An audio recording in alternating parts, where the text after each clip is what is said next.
Okay, man, are you ready to go? I'm ready to go. Now, come on, now crank this motherfucker up.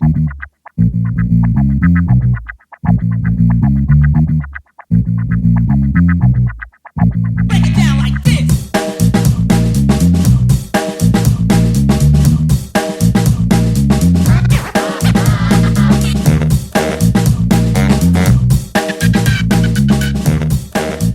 Hello, Internet. Gino, that Guido Greco here again with another episode of Deep Listens. And today it is time for us to cover Final Fantasy content again. Is it a game? No. Is it a TV show? No. Is it a movie? Still no. Today we read a damn book. We read Final Fantasy VII On the Way to a Smile by Kazushige Nojima. And joining me, as always, to evaluate all Final Fantasy things, Chris ZombiePie Redacted. Hey, ZP. I know I have to be on my best behavior today for reasons that we'll talk about later, but I just want to say something. I know I'm going to start with a showstopper, kind of shake this podcast to its core, but I just want to say this. I got to get this off my chest. It's been on my chest for a while. I don't believe in parsley. You don't believe in parsley? What does that even mean? No. I mean, like, when I'm eating a nice dish and I'm Yes. making a nice recipe, I'm probably not going to say to myself, you know what this dish needs? It needs to taste like a tree. You know, everyone has strong opinions. At least it was parsley and not cilantro. I think cilantro tastes better than parsley. Parsley, I feel like it's a garnish more for look than for taste, in my experience. Tastes like tree. We are also joined, as always, by Jeff Rude. Hello, Jeff. Hi, I'm Jeff here, and I like gin, which tastes like trees, so make of that what you will. Excellent. And we have a special guest for this podcast because we are discussing a book. I thought I would get a book expert in because us Luddites don't usually read. So welcome, Val Redacted, book club runner. Yeah, my credentials are that I'm a giant nerd and I run a book club. I'm with you, Chris, on the parsley thing. I'm so not Hell here yeah. for it. Whenever I see it in a recipe, I'm like, well, I'm just gonna skip that. I don't Maybe think that's- basil, maybe some other dried herbs, but not parsley. That shit tastes bad. How do you guys feel about rosemary? Oh, I Fine love if we're using that rosemary. on meat, like We have rosemary about- chicken, rosemary roast beef. Absolutely. We just trimmed the rosemary around our house, and I think we trimmed off about 20 pounds of rosemary, Whoa. and that left behind about 300. Like, it's our entire house, like the front of it is just surrounded by rosemary bushes. They just drive up here. I have a hiking trail that I go to pretty regularly where I can pick bay leaves for fresh bay leaves. Yeah. Which Wow. is why whenever I go to a grocery store and I see how much people have to pay for bay leaves, it just is like I can literally pick that amount in like a second. Well, I am about to be planting a home garden behind my house. Hey. So I've got some basil or basil if you're in the UK, some tomatoes, some other herbs and spices. So I'm looking forward to that. That'll be soon. Make sure you avoid mint. It is Yes, invasive I'm very and it aware. will Jumanji your yard. I planted mint in my parents' front yard, and then that garden was a mint garden. Yeah, it is bad news. I have a friend who's literally salted the earth in her backyard a couple times and still has a mint problem. I've heard God. that lavender can fight mint to a standstill, but it's really It can. It's really a Alien versus Predator situation. Whoever wins, we all Well, lose. that's the other thing is that lavender is almost as bad as mint. And then on top of that, lavender is a bush. Yes. So you have volume. A nice big lavender bush out my window right here. It's nice. Also, If it's a- lavender brings in bees. If it's an alien versus predator situation, which one of them do you get to have a fun sled ride back out of a hole with? Oh boy. Lavender? I like lavender. You know, Lavender. lavender's it's an attractive plant. Mint It just also looks smells better. Yeah, it smells better. You can't use it in as many things to cook. But I think lavender is the prettier plant. Lavender is They the have a predator. big Lavender Fest every year in Washington out on the peninsula in a town called Squim. Guess course how it's Squim called is Squim. spelled. Just guess. I don't want it. SQUIM? Squim? Nope. Damn it. Nope. Nope. Sequim. Oh, I was close. Sequim. There's English is a language. It is. a lot of fun spellings out here. So, reminders for the podcast. You can get in touch with the show at Deep Listens Pod on Twitter, deeplistens.libsyn.com. We have our comment sections and deeplistenspodcast@gmail.com. You can support the show on patreon.com/deeplistens, which would get you access to our Discord. It would let you put a video game into the Off the Deep End slush pile for these two chuckleheads to play. You've got, what game are you currently playing so that people get a feel for what sort of things you cover, in case they only listen to the Final Fantasy shows? Well, Jeff, we are playing Piranha Bytes Grab Bag, where each of us, this is going to make, Braden and I realize this is going to make ranking these games really, really funny. But Yes. Jeff, I, and Braden, wait, that's not the correct order of those words. I teach English. We put it on us to where we would each play a completely different game, all from the same studio, and compare notes, and then copy each other's homework like we're middle school students. And then all of the games are from a German company called Piranha Bytes. Correct. Yes. So if you want to add a game to their RPG slush pile, but only the bad RPGs, $1 gets you into the Discord. Also, Gino, just to put this out there, this is a call we did on Off the Deep End. We'll free to put this in here. An idea that we've had is if you're already a member, I know Gino's going to promote those of you that are out there with the RSS feed and listening to us and still are not a member, but if you're already a member and you wish to double your current subscription for Deep Listens, there, I finally got it, we are happy to include you back into the slush pile. You can get 2, increasing the odds that we might play whatever Your nonsense garbage that you game. want to do that. But also, if you do double this, send a DM to Gino so as that you can use your bonus subscription, in quotation, to maybe send a gift subscription to Deep Listen's Discord. Please make sure that your friends are nice and wonderful people. But if you want to hand out and buy multiple subscriptions, boosting things up from, let's say, $2 to $4, possibly to $5 to $6, invite some crazy. people over. Get crazy. We're worth a Snickers amount Boost a month. your donation, invite some new people, spread the love, and help expand this community. Yep. And reminder, we are rapidly approaching the amount of subscribers where I will have to play Sonic 06, the game where Sonic Frenches a human girl. And we are very close to Yep. what's our Off the Deep End next priority bonus podcast, Jeff? I believe it's Mass Effect Andromeda. Oh, excellent. Okay, so there's all the promo stuff. Please do hit us up. And also our 200th episode's rapidly approaching. Get an email in if you can. If you've been a long-time listener, that goes to folks on the Discord as well. Not just folks who we've not heard from before. We appreciate any and all stuff. We're hoping to have a email episode for the 200th. Okay, so without further ado, let's turn our attention to this godless book. It's not a bad book. It's a fine book. Let's turn our attention to Final Fantasy VII, On the Way to a Smile. I feel like we should start this discussion by each saying our familiarity with the Final Fantasy VII world and its properties so that people have a sense of where we come to with this. So I'll go first. I have played Final Fantasy VII. I have played Remake. I have played Crisis Core. I have watched the film Advent Children, and then I watched whatever that stupid OVA was that we had to watch for ranking. I forget its name. And I've played Dirge of Cerberus. So I've played a good amount of stuff in the compilation of 7.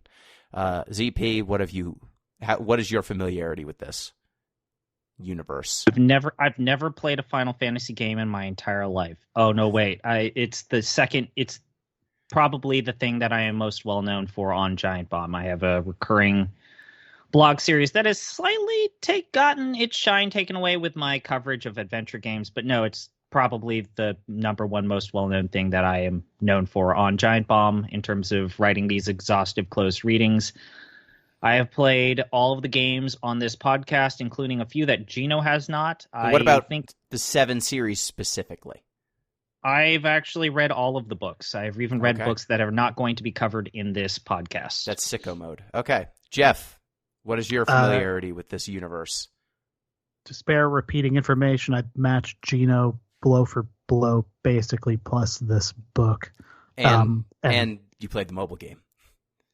Yes, and I guess I played First Soldier. Oh, so I right. have We you there, played too. mobile games, right? I'll continue to note too. I originally met my spouse in a Final Fantasy roleplay community, so I'm like dark. It's dark. It goes deep with me. Shameful. And Val, what is your experience with this universe? Absolutely zero. I think I could identify it if it was in a picture round at trivia. Excellent. And that's a maybe. So, as I was briefly mentioning before we hit record, video games are a big gap in my nerd knowledge. I'm very into board games. I've been to board game tournaments. I have competed in board game tournaments. I have competed in Trivia League. I have a lot of books. I have a lot of really nerdy books. I have been to Ren fairs. I have dressed up at Ren fairs. I don't play video games, but I did go. I went as Waluigi for Halloween one time. Hell Hell yeah! yeah. I was at Comic-Con dressed up as Waluigi, and I even put the face paint on. I am Yeah, looking at my that was- Waluigi hat in a closet right now. Some You sicko mode stuff. This is good. This is All good. right. We've assembled a You good got three panel. You can come on the Waluigis. show whenever you Wow. want. 3 Excellent. Waluigis and a Luigi. I think we need to definitely drop some like bonus content for your 200th episode about Wow. Mamma Waluigi's. mia! I mean, my name is literally it's short for Luigi. So, I literally. always forget your name is really Luigi. That's so good. No, it's Wait. Gino. It is Gino, but Luigi is a nickname for Gino, and my parents just named... Did you whitewash your name, Gino, all this time and not tell us? No, my parents just named... They decided to pick... Look, Luigi would have been the name. They named me after some of my family members, and Gino is what all of them went by because Gino is short for Luigi. I was Sorry, gonna say, Luigi... If you've yeah, been Gino's like short for Giuseppe Gabraldi all this time, but then No. you changed your name. No, it's Luigi. It's just like saying Johnny diminutive. instead of John. Yeah. Luigi becomes Luigino when you're little, which becomes It's Gino. a Mishka. Yeah, like a Topher Grace instead of Chris. Exactly. Okay, so going into this book, there's quite a few chapters here. Each chapter is its own little vignette. Sure. I Can feel I- like... Yeah, go ahead. Briefly talk about how this book came to being before Yes, we please dive do. in. I, Give the I historical also have context. notes about how this book So- came to be. So you go first, Jeff. So this is like a compiler. It's like a weird Shoggoth, basically. This book did not just jump into the world whole cloth. Can't So believe it.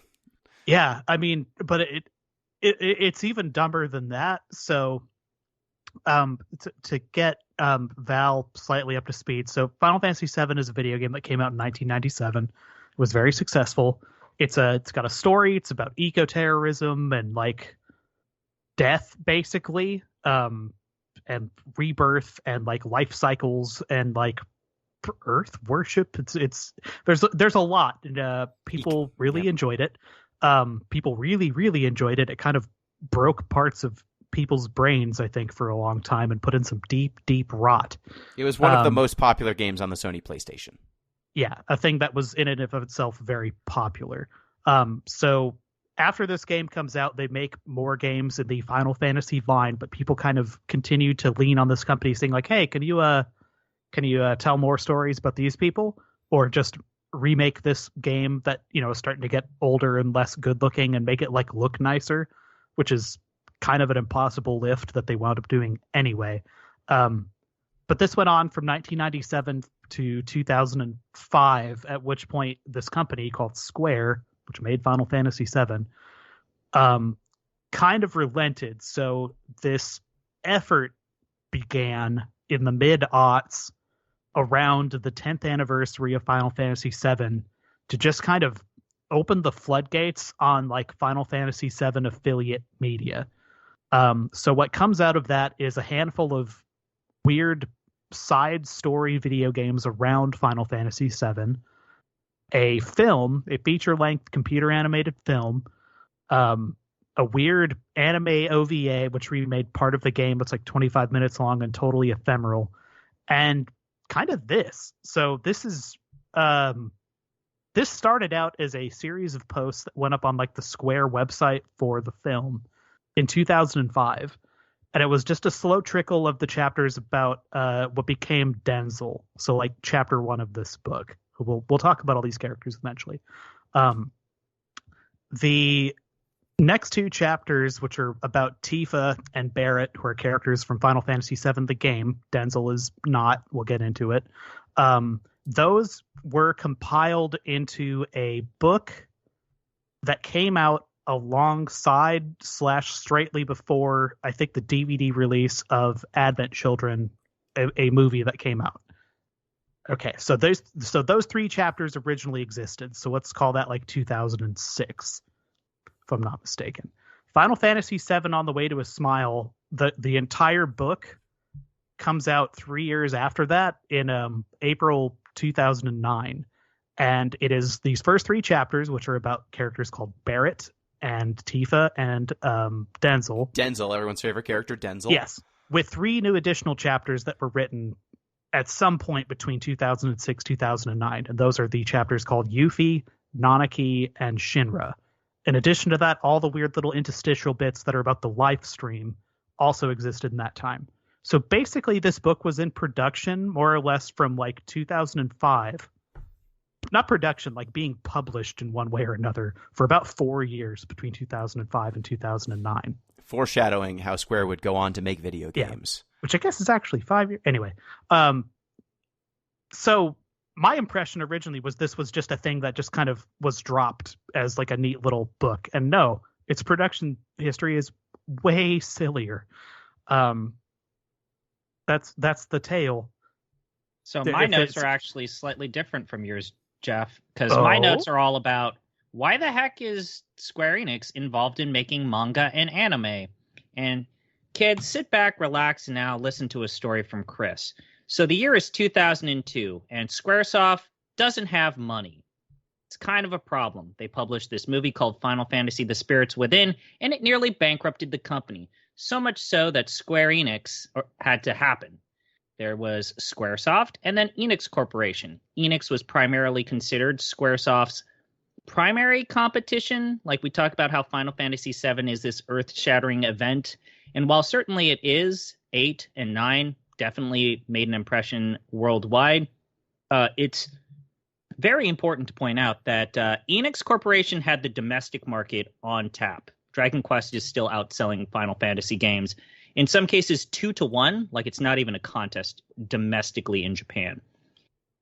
Enix Corporation also had the wherewithal to be invested in print media as well as digital media far earlier than Squaresoft.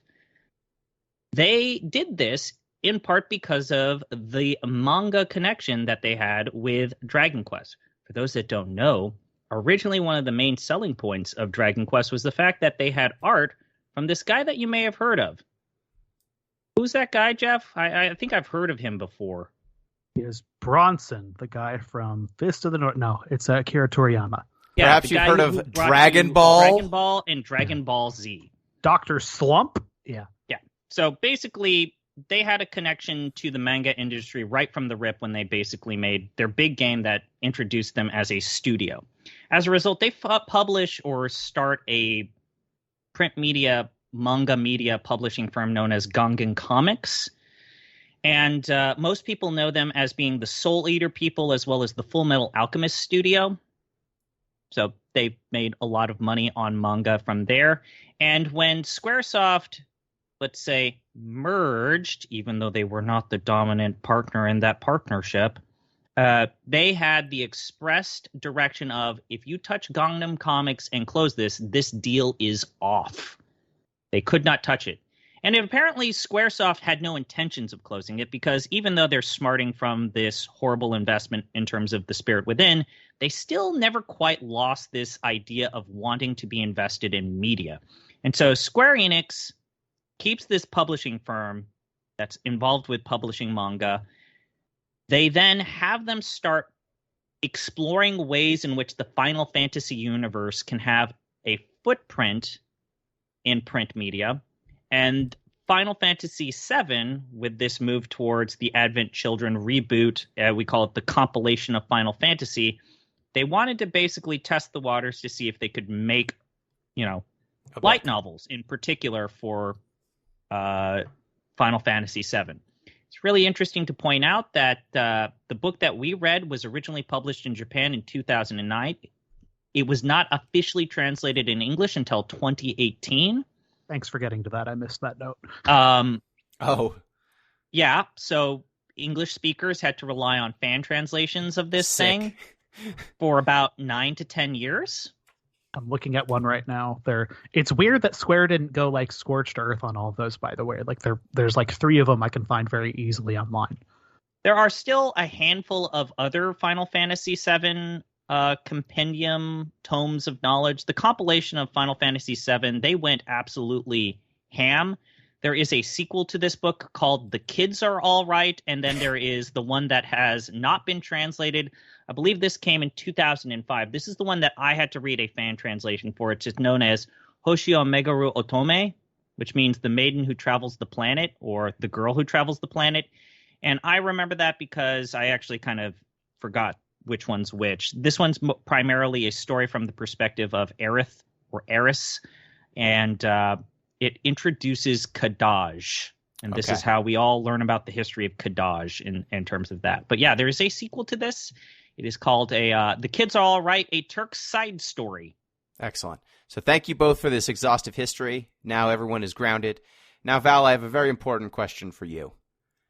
Given that you've only read this book, and this is your only exposure to the Final Fantasy VII universe, can you explain what you think happened in Final Fantasy VII? Oh, sure.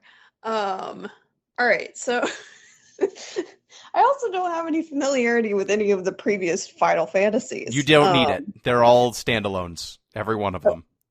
Okay, so also an important thing to note for anybody who hasn't read this is that it jumps around in time a lot. Yeah. So during the POV shifts, you kind of have to wait a couple pages to figure out when in time things happen, which is interesting because if you're reading a Game of Thrones or something like that, things are typically either simultaneous or quite a bit later in the story. So it made Maybe they watched Memento one too many times. Yeah, it's a little jumpy. Anyway, so from what I can tell, there was a big battle with pretty much the whole squad here. And our whole squad is everybody except for Sephiroth. Am I saying that right? Yep, that's his name. Yep. Okay. Yeah, so everybody hates that guy. And so they got into a big fight, and he conjured this big black magic meteor. And the other squad, the people that we like, summoned some life force, which a lot of people seems to think comes from the planet itself, but I think it's like all of them, like by their powers combined, Captain Planet situation. And so they use that to kind of divert the meteor. Meteor goes away, or so we think.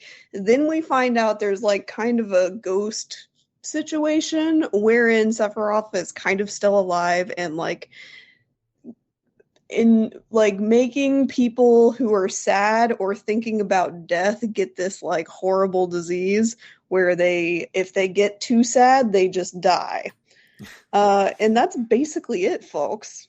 Okay, cool. Follow-up question. So we've got these chapters, Chapter Denzel, Chapter Tifa, Barrett, Nanaki, Yuffie, and Shinra. In the beginning of the...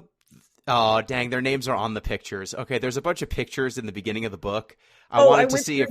And I made a notes. I wanted to see if you could identify who these people were based on their picture, based on just reading the chapters and seeing the pictures, but the names are on the pictures. That's ruins it. I can do something fun, though. I can... Okay. So before I started this book, I wrote notes down on what I thought each of the characters would be like. Excellent.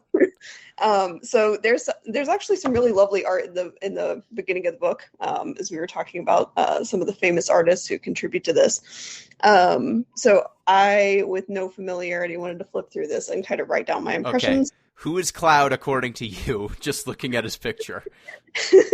I said he looks like he would play you Wonderwall. Okay, that's a good. Yep.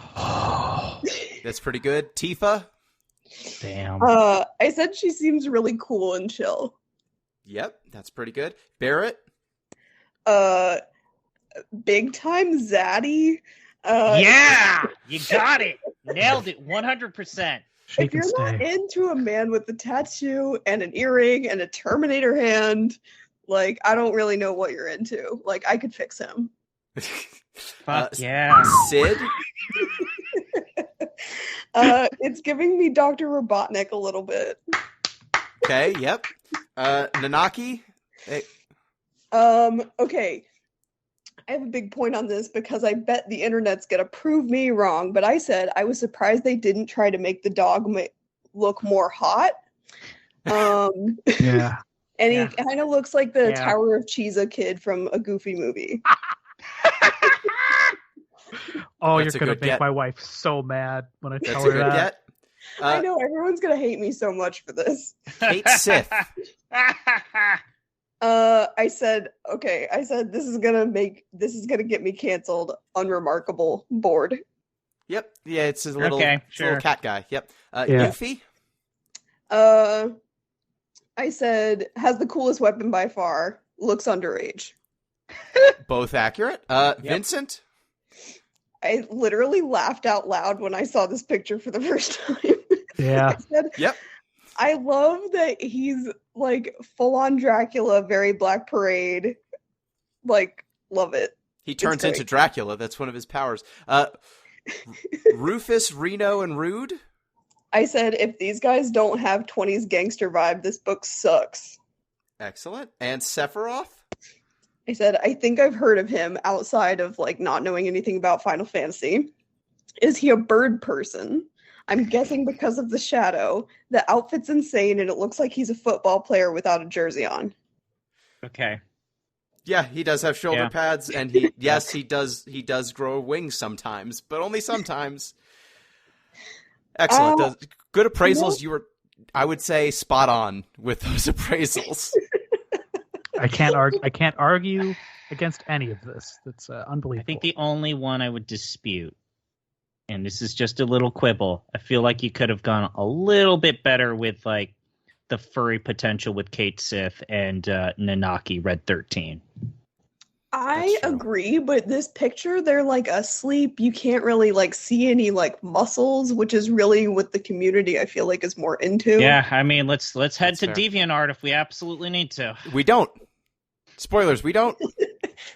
Weird how we don't. Yeah, so I would say it was spot on.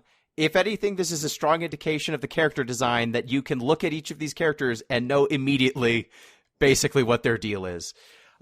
But you'll notice that Denzel, the first character who gets a chapter in this, is not one of these arts. So Denzel is a original character for the Advent Children movie and in this book.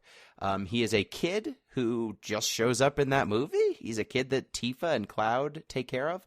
What did we think of Denzel's chapter? Because he's kind of the actually, most fully formed character in this book.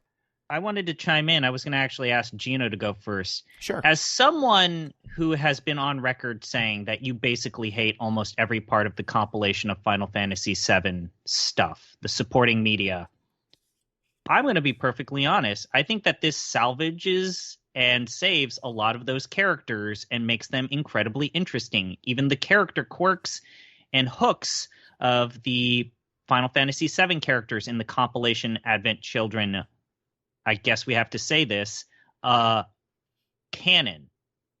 As someone who normally has not liked the Advent Children branch of Final Fantasy VII, what was it like seeing these characters from a very literature, textual perspective? I actually Gina. loved it because so what Denzel does for this story is he takes some events that, if you play the game, you have the fight with Sephiroth, Meteor, Holy, like Meteor gets defeated, and everything is from the perspective of the heroes who are saving the world. And Denzel situates a story around what happened for the people who were just being impacted by the story that's being driven by the main characters of FF7. And it basically tells you the story of a kid whose parents worked for the Shinra Electric Power Company, which is the big evil electric power company that they're running reactors that literally consume the life force of the planet to make electricity because they're evil. And it's just a kid whose dad is like a middle manager at Shinra. And he's just like living his life in Midgar, which is the big kind of metropolitan area of the Final Fantasy VII world. And Denzel is just like living his life until one day a giant meteor shows up. And then after the meteor showing up, like hurtling towards the planet, a giant monster shows up and like shoots laser beams at the skyscraper in the center of town. And then his parents get killed. Oh no, even before that, his parents get killed because his dad and mom tried to save people from one of the plates. Okay, so I guess I should ask this question. Val, do you understand how Midgar is set up? Kind of, not really. It Okay. seems like there is it's kind of like everything's kind of in a circle, and then there's like a ledge. Yeah, so the way it's set up is there's sectors which are on plates that are like on giant concrete beams, and the plates themselves are like flat ground that people are building on. And then underneath the plates, which are suspended, are the slums. So all the poor people live underneath these plates. All the rich people live on the surface. So there's no light in the slums. Or very little light in the slums. People on the plate generally work for this power company or are affiliated with the power company, and so they get to live in the nice. It's an allegory. You get it? Yeah. So when they say that like one of the plates falls, literally like they blow up the support beams and then drop the plate onto the slums below.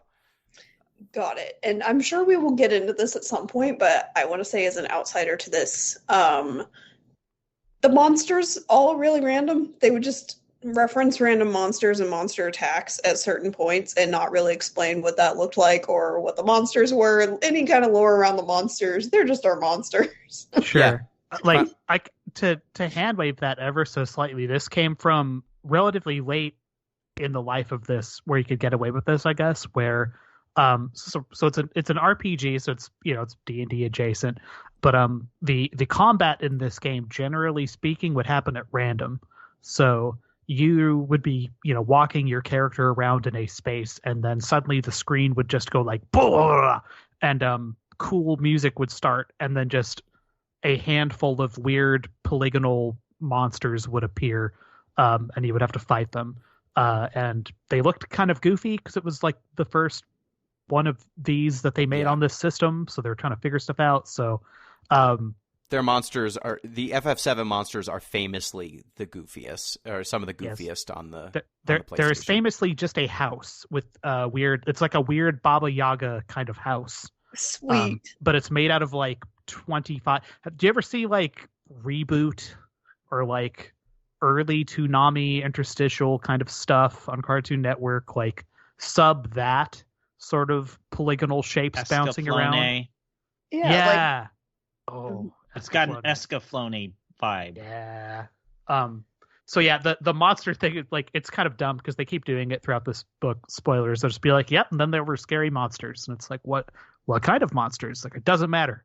Because in the game, it's like, I don't know, you just kind of fight whatever. This one's a monster house. This one is stacking dolls that when you beat up the big one, it spits out a smaller one. These are just haunted motorcycles. Yeah, these are haunted motorcycles. This game sounds awesome. It is awesome. Pretty great. It's pretty good. It's one of our favorites. But yeah, so like having Denzel be on the ground and talking about like the beginning of FF7, there's a terror, like you play as a group of eco-terrorists who are blowing up one of the reactors that's killing the planet. His dad works for the power company. Denzel's dad works for the power company. So when there is a terrorist attack on his dad's, place of work, it impacts his family severely. When the plate that is intentionally destroyed to try and kill the members of the main cast of FF7. His parents were killed in that retaliation by the power company. When, Meteor shows up and when the monster attacks on Midgar happen, he is just a kid who doesn't understand what's going on, except people are dying around him or they're freaking out.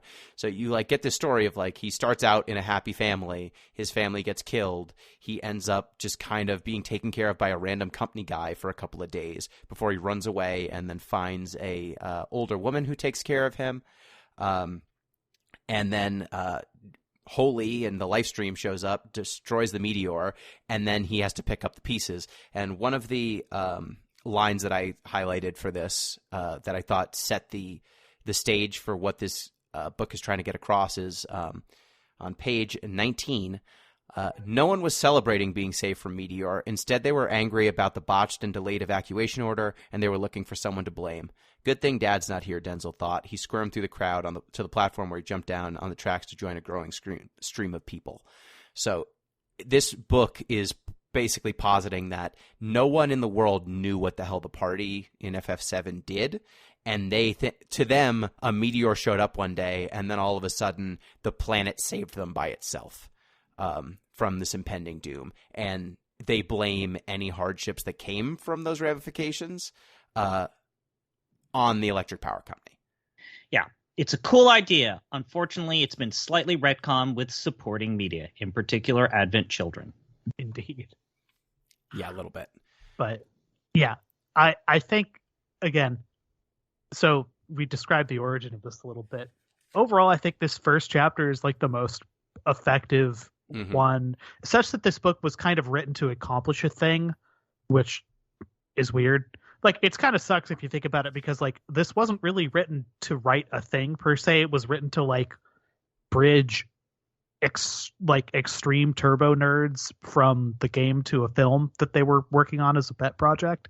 But such that it must accomplish this goal. This is like the only chapter that I think really knocks it out of the park. Because it introduces a character in the film that otherwise has no context. B, it's actually kind of effective, I think. Overall, or effective. You're wrong, Jeff. Kadaj is the second book.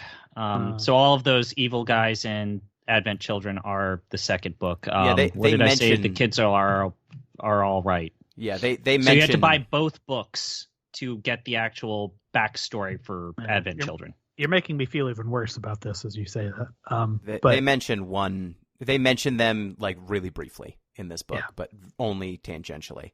But yeah, Denzel's chapter... Okay, so here's a fun one. There's a character introduced in this chapter whose name is Reeve. Yes. Valerie. Did you notice at any point that Reeve is actually a different character in this book or mentioned in the Apocrypha of this book? Oh boy. Yeah, he gets mentioned. He's like one of the guys. He's one of like the cronies, right? Kind of yes and kind of no. Kind of yes and no. So did you get what Reeve might be connected to? He's connected to another character. He is one of the other characters. Interesting. I'll give you that hint. He is one of the titular characters who you described. Interesting. I will personally mail you a $5 bill if you get this. Oh, he's probably one of Sephiroth's like created dudes that he like put up in. No, but that's a legitimately good guess. Yeah. No, he's Kate Sith. He is controls the cat is actually Kate Sith. The cat is actually a robot that he controls using. I think we've sometimes mused about how he's like using some sort of laptop arcade stick setup. Yeah. So it leads to like moments in like the later iterations of these games and film and like digital media associated with Final Fantasy VII, where you will see a little cat with a silly little cape and a silly little crown, like collapsing to his knees, watching like tragedies unfold and doing the like "what have we done" face, which looks absurd because usually it's like right after like literal terrorism has happened, and it's like what the fuck? And it's like, oh, that's just a guy using a remote controlled cat drone, which and he needs to express sadness. Yeah, and that this cat rides on the back of what kind of like basically a Koopo thing. It's a stuffed Moogle. It's a giant stuffed Moogle. So you have this little cat on this like Stay Puft Marshmallow Man white blob thing hopping around. That's being remote controlled by a guy who works for Shinra. Who's And the he's Evil one of corporation. yes, he is like the head of urban development. yeah. So he works for the evil, but he's trying to change him from the inside, man, and he's trying to navigate the company to do good, and it just never quite works out because the evil capitalists always get one step ahead Of the neoliberal shill, Reeve. Yes. Yes, he is the most Hillary Clinton of characters. Truly. Yeah, so I will say, like, the Denzel chapter has a lot of really poignant, like, just good writing throughout it. It probably has the most bangers per page because it's largely centered around this kid who's dealing with a lot of anxiety, like he's lost his family. And I just wanted to highlight one of the lines that I thought was really good. On page 24, Denzel's talking with Reeve, and this story is kind of cutting back and forth between Reeve interviewing Denzel and Denzel, telling his past. So it jumps from the flashbacks to the present. And he's talking with Reeve, and he says, so at one point he's joined kind of a scavenging group of kids who are picking up pieces of destroyed Midgar to hand off to people who are rebuilding a new city. And he's got a group of kids that he's rolling with. And one of them, he says, I hated that girl. The boys said having a girl along slowed them down. But whenever we split into groups, they all wanted to go with her. And there were a lot of us. When there were a lot of us, it didn't matter so much. But towards the end, it was a real pain. Reeve chuckled. But I realized something now. My being ticked off was a good thing. It meant I'd gotten to the point where I could sweat the small stuff, like in normal life. Reeve says, maybe you should thank her next time you see her. And Denzel says, can't do that. She's dead now. And there's just a lot of good, like, this kid's been through a lot. We're going to make very clear how much this kid's been through. And this kid's barely in the movie. I hated him in the movie. And they give him pathos. I was like, what? Yeah, this is why I say when Gino was playing, what was it, Final Fantasy VII Remake, Intergrade, and he's like, oh gosh darn it, oh golly gosh, I'm so mad, I'm so upset they put Nero and Weiss and all these characters into this Final Fantasy game that I liked. It's like, you peons, they've already had these characters in other media and they were good. Also, they've been borrowing from characters from these supporting media books from the other timeline canon, whatever it is at this point. They've been using them for a while. Like Kyrie is a character from the second book, A Turk's Side Story. And so is Leslie. Most of you know Leslie. Kyle is the guy who put a gun to Don Corneo's face. Guess what? He was in one of these books. So these characters are good. They can be good. It's just, sometimes when Nomura wants to put in all the characters doing their limit breaks, that takes up some much needed time to tell a story. Yeah, even if you're a very, very quick reader, you get more time with Denzel here than you do in the feature film where he's like I wouldn't call him a pivotal character. He's plot relevant. He's the engine that makes the plot go. Yes, he is a plot machine. He's a plot bot. So Val, what did you think of episode Denzel? I was before I knew that there were going to be POV shifts, I was expecting him to remain a little bit more relevant through the rest of the story. It was also, like, not to make another Game of Thrones reference, or I should say, as we're talking to people who know, A Song of Ice and Fire. At the beginning of every one of those books, you get a POV from somebody you never really hear from again. So, but it kind of sets up the world, and this is very much that. Like, it gives you a good kind of ground of, like, here's the scale of the devastation that this has caused in a very real way, which is exactly what you were saying, Gino. So it kind of grounds you in what's going on without kind of giving too much away in terms of here's how all the different systems work and how the different players work. I think also starting with a kid POV is smart, and then moving into the more adult POVs with people who know way more ins and outs of, here's why these different entities were. I'm glad you pointed this out, because Denzel is a good cipher, similar to the Game of Thrones books.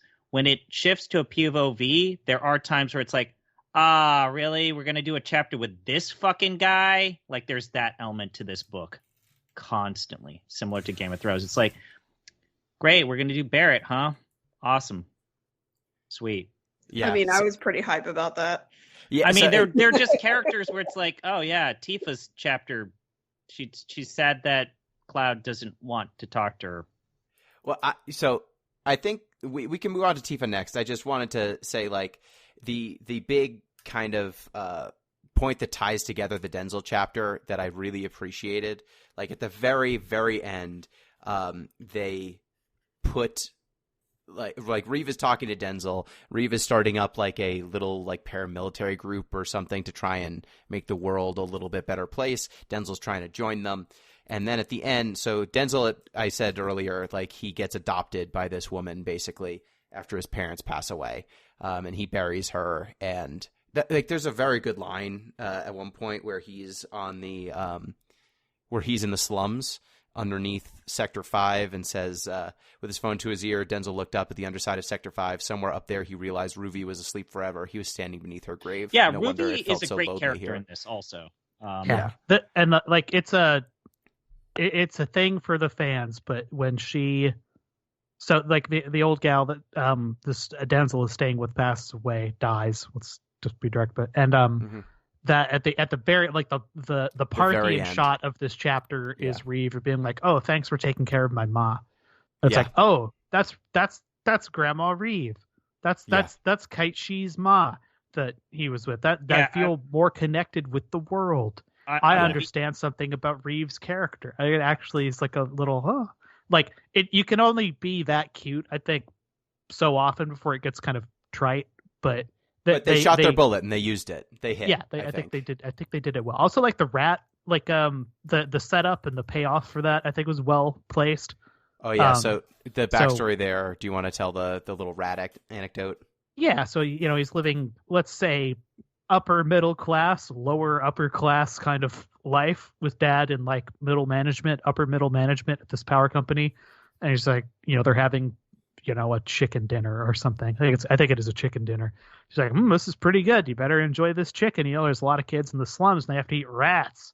And he's like, what do you mean? It's like, yeah, it's real bad down there and they eat rats all the time. They just love them. And he files like, I'm going to file that away in my memory. So, the apocalypse but good happens, and he's part of this crew pulling up pipes and stuff with these children in like a child labor workforce that he's running, and it's down to like the last two of them because they've just kind of moved on, and they're running out of food and supplies. He's just like, well, I guess I'm going to catch myself a rat. And the other child is with him is just like, what are you talking about? He's just like, well, my dad said people eat rats down here, and I bet I could get a good one. I could eat it. And this other kid's just like, well, fuck you and the horse you rode in here on, because if that's what you think we do down here, then I don't want anything to do with you, so I'm leaving. Goodbye. And he's just like, oh shit. He just got his whole dick stuck in the oatmeal, basically. He just stuck his whole foot in his mouth. Just like, wow, I never knew. Poor people eat food too. Wow. Yeah, there's like, rats, they literally carry disease. Like, we're not We don't eat bad off down here. Also, the rats are huge and they'll attack you. Yeah. They're monstrous. They're made out of like 30 triangles in the PlayStation 1 version. That's so many triangles. It's a They're so lot. sharp. Yeah, and kind of the closing image of episode Denzel, I think is pretty poignant, and kind of sums it all up. Denzel says he was thinking of the people who ruffled his hair, the people who'd held his hand, the people who'd made him feel liked when the world seemed to be falling apart. Whether they were men or women, grown-ups or kids, weren't those the strongest people of all? So like the idea that it's comforting one another, it's coming together that produces strength. It's not any of these characters. Like all the people on the cover of this book are supposed to, they have so many hit points. They have so many strengths. Yeah. And he's like, actually, it was the NPCs who were like normal people who matter, which I thought was pretty poignant. Also, we failed to note all this takes place at a bar that's being run by Johnny, a.k.a. the red-haired guy from the game whose role got slightly increased in Final Fantasy VII Remake, which is, again, for Psycho fans, for lunatics, but... Yeah, they gave him more personality. Yeah, I think it's worth lingering on this chapter as much as we did, because I think pretty much everything after this is plot dumpy. It feels so. I just wanted to say this first and foremost. I think that yes, I agree that the Denzel chapter is the best. My problem with this book is starting with episode Tifa, this becomes an anthology, and I don't even think it's a well-paced or a well-told anthology. It is just providing the context for what these characters did in leading up to Advent Children, and I even think that there's a problem with that because these characters have already embarked upon those very abrupt and sudden character transformations in Advent Children. We still don't know why Cloud is such a shit in this game in Advent Children. Like, we still don't know. Like, why are you such an asshole? Yeah. Like, we still don't know that. And it's still the most discordant character shift in all of the compilation stuff post 7. Considering where he ended. Right, and considering what happens in episode Tifa too, like in episode Tifa, Cloud is, I mean, he's getting more and more distant. Like, he starts up a delivery business. He helps out Tifa with Seventh Heaven, her bar, and he gets kind of more and more distant. And Denzel becomes their adopted son. Marlene, who is Barrett's adopted daughter from FF7, kind of comes under their care because Barrett goes away for a little while to and go also, on an adventure. We should point out, Denzel has geostigma. Yes, the disease that shows up in Advent Children that comes from the polluted life stream. So, Val, what did you make of episode Tifa? I think this is where it gets rated T for teen. I was reading some of this and I was like, man, this feels like fan fiction. And then I was like, it is fan fiction. Yeah.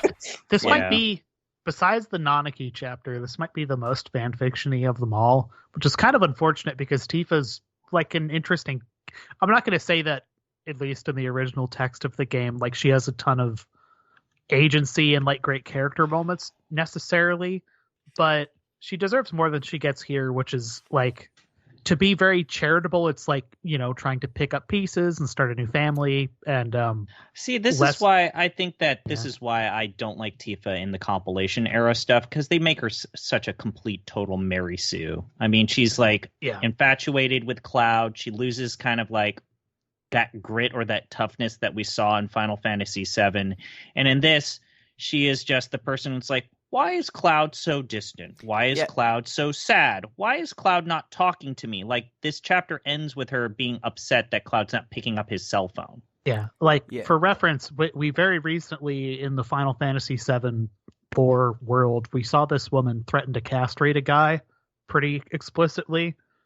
It's just quite a contrast from as she's depicted here. It's just kind of like, So, Val, what would you guess Tifa's, like, what does she look? These people fight. These people fight. How would you assume Tifa fights? Oh God. I mean, she doesn't really seem like she does, honestly. You're close. So if I don't use a weapon, Val, what am I probably doing? It's psychic magic. No, she punches the shit out of people. She's a martial artist. She is the physically strongest, or close to the physically strongest member of all of these people. She is a trained martial artist. She can make a dolphin appear. Yeah, she can do somersaults. She can jump real high. Well, I can do a somersault. But can you kick a man while doing it? Kick a man to death while doing it? Definitely not. Yeah, so, like, did you get any sense that she's a fairly strong, independent person from any of this? No, but you know what else I didn't get out of this chapter, which I really wanted? So you get a lot of deadbeat dad vibes from Cloud in this chapter. Like, he trades, like, a lifetime tab at the restaurant bar, the Jimmy Buffett's Margaritaville, for oh God, I wish you knew what this bar looked like. I really wish you knew what it looked like in Final Fantasy VII. Picturing a Jimmy Buffett's Margaritaville. I like this version better, so it's good. So he trades this like lifetime bar tab to somebody for a kind of broken motorcycle, and that is the origin of his small delivery business, which he for some reason needs an office for, and then he disappears. It is real scumbag shit. It's real like Dad's got a project now. Yeah. Yeah, And it, like this book doesn't really spend a lot of time on Cloud as a character. So, and maybe we'll trick you into caring about some of this media. Maybe we won't. But suffice to say, he is a soldier of Shinra, originally this military corp that's basically also a PMC, that goes through a very long, kind of complicated, weird character arc over a 40-hour game, and starts to like genuinely care about human beings by the end of it. Like, he's pretty well a changed man. So it just can't be underscored enough how much this is like not in character for where he was the last time we saw him. It's like the whole game didn't happen. Yes. Basically. And that is kind of the issue with a lot of the compilation media. Like Tifa, it's interesting at the beginning of the story when she's dealing with the ramifications of everything she did as an eco-terrorist. Like, hey, we killed a lot of people when we did that eco-terrorism. And I thought it was cool that we killed those people because the Shinra Electric Power Company's bad. But we killed a lot of people, and I'm having a hard time grappling with that. To eventually, like, Cloud is starting to be distant from her, and on page 47, she says, as he's, like, asleep, she's like, "We're okay, aren't we?" Of course there was no answer. Only the sound of his slow, even breathing. Was the fact that he slept here enough? Did that alone make them a family? Do you love me? Suddenly his eyes opened, and he looked at her groggily. "Hey, Cloud, do you love Marlene?" It's like, we're at the end of the game. Like, at the end of FF7, it's implied that they got together at certain points. And if you do a certain thing, you even get an implied sex scene. Yeah, it's pretty well implied that they do it like right before they go fight, the last battle at the end of time, basically. Yes. I have to say, as a lady on the pod, like waiting until your partner is almost asleep and then asking them buck wild questions, though, is a thing. I'm not going to comment on that at all. I have definitely done that. But it's more like the "would you still love me if I was a worm" type question. Yeah, the problem is that it is. Wow, that's a great. That's a great question. It's good. It's really good. Also, but no, I mean, like, I think that the key problem, Val, is that these characters had an entire character arc where they learned how to talk to each other, and when you like lose that ability to communicate, and we don't know why these this party is kind of breaking or fracturing, and why the ability to communicate no longer exists, that's a problem. Yeah. I mean, literally like the second to last paragraph is, only a few days after that he was gone. She thought she'd seen a promise of a future in that smile. Did I imagine that promise? It's like Tifa just refusing to talk to Cloud, Cloud refusing to talk to Tifa. They go their separate ways. Yeah. And I mean, like, the other subcontext for what's happening in this chapter is, like, there's, like, the archetypal fan fiction love triangle tumbled out of this game, basically, where there's a character named Cloud, then you've got Tifa, and then there was a character named Aerith, who was she's kind of slowly morphed into more of, I will just say, a manic pixie dream girl. You can also archetype. technically date Yuffie, and the implications of that are pretty dark. Yeah, but let's just walk around that. Over the course of this game, this is a spoiler for like a 25-year-old piece of media, but Aerith winds up dying. And it's at the time, it was pretty well done, and it's like impactful and kind of like a sad moment. And by the end of the game, it seems that kind of everyone in the party is kind of like made peace with this and like seen this as like a sacrifice, and we honor this person's memory by doing this thing and continuing this fight, etc. So then to have this kind of go back and be like, actually, I'm still really like quietly very jealous of this person, and Cloud's still like pining over this person in a way like kind of honest, I guess, and like how grief works in some sense, but also like just out of character for both of them to just not be talking about it. I think it's just kind of bums me out. There are also POV chapters from this person. Yes. They're not really chapters. They're like little mini interstitials, and you definitely get the like ghost pining vibes out of these. Yeah, she wishes she wasn't a ghost. She really does. Like both Don't of we these all? characters definitely have romantic feelings towards Cloud. And like there is a little bit of agency in the game where you can kind of choose certain events and certain dialogue choices that would indicate that Cloud, that is your Cloud, is more romantically inclined towards one or the other. But at the end, it's kind of a moot point because one of them like fucking dies. So yeah, I mean, but like, would you believe it? Tifa's the girl next door who's slightly younger than Cloud. Yeah, they Aerith grew is up slightly together at the same older, and she's someone he just met on an adventure, and she's much more forward. You see, yeah. So episode Groundbreaking Barrett. stuff. Yeah, I feel like this was a completely.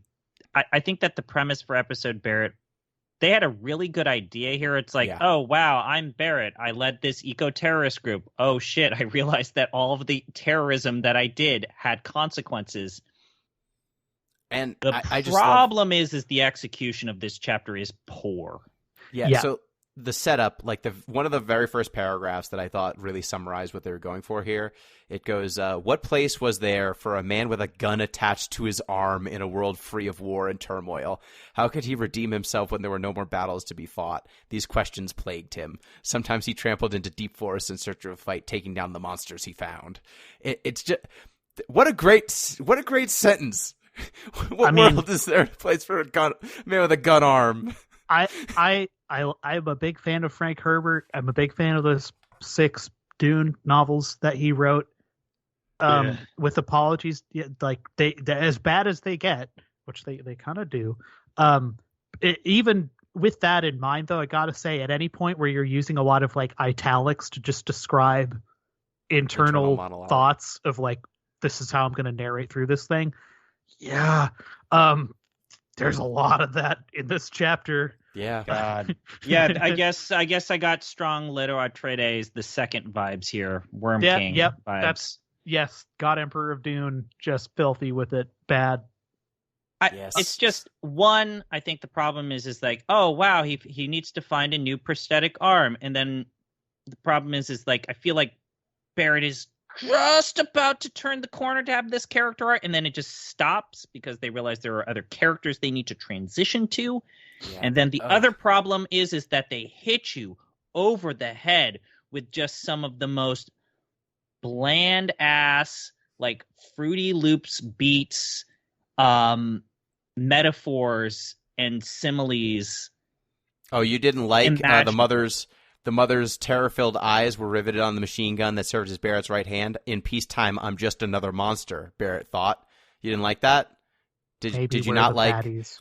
You didn't like someone guys, saying... everybody, war is bad. So who are you trying to be? Someone asked Barrett. I'm saying, Barrett started, only to realize he didn't have an answer. How am I supposed to fit into a world where people are learning how to smile again? You found that too on the nose? Yeah. Yeah, go ahead. To go to Val's point of like, this starts to feel like fan fiction, like the quality of a writing about here. I mean, when we get to Nanaki, episode Nanaki, boy, goddamn, the quality of writing. But the quality of the writing about this point really does have this, I need to speak to a low common denominator. This is for fans. I have to make it fan fiction-y. Got to push in those references. Got to reference all of the weird stuff that only hardcore fans would understand at the cost of like a conceivable, fun, easy to follow plot arc.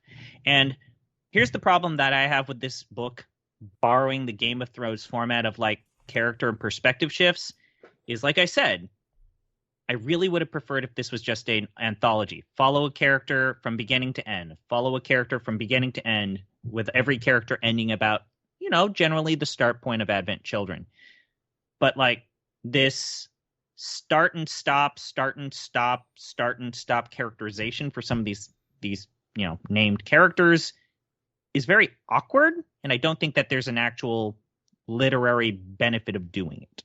Yeah, it's just like Denzel passes the baton to Tifa, who passes the baton to Barrett, who passes the baton to Nanaki, who passes the baton to Yuffie. Yeah, it's very you get this full story, but it is a little haphazard here and there. Val, what did you think of episode Barrett? Is this the one, or is it a different one where he shows up, where this is one where he literally says "grr" at one point? He does, I believe, literally say "gur." Yep. Yeah, he says "gur." He I like this this kind of exploration of him also like potentially falling into repeating mistakes with becoming an oil baron. Yeah. Yeah.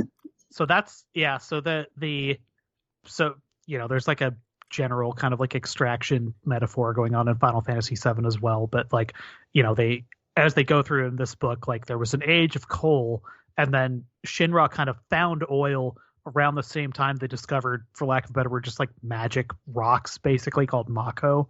That they were like, oh, this is way more powerful. Like, ditch this oil stuff. Let's go. And that is what is pulling the life source, the life stream out of the planet and killing the planet.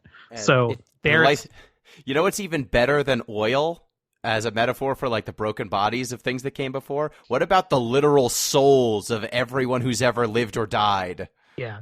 And just using that to like, run your television basically in like a big utility company. So Avalanche's whole thing was like, we need to stop this company from extracting like the souls of everyone who ever died out of the planet, because that's probably bad.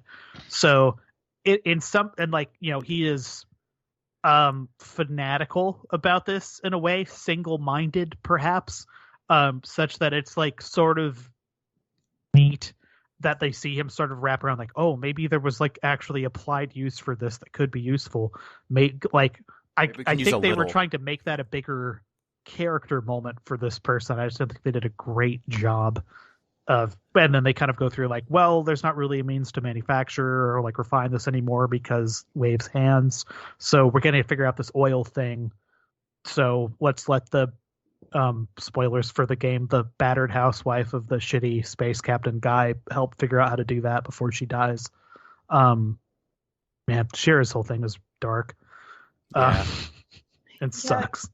Kind of to the anthology point as well. So I think that almost all of this book would be better told as like a flashbacks from everybody sitting at the bar scenario, rather than having these people go through various shenanigans as they're also dealing with their feelings. Yeah. It would be yeah.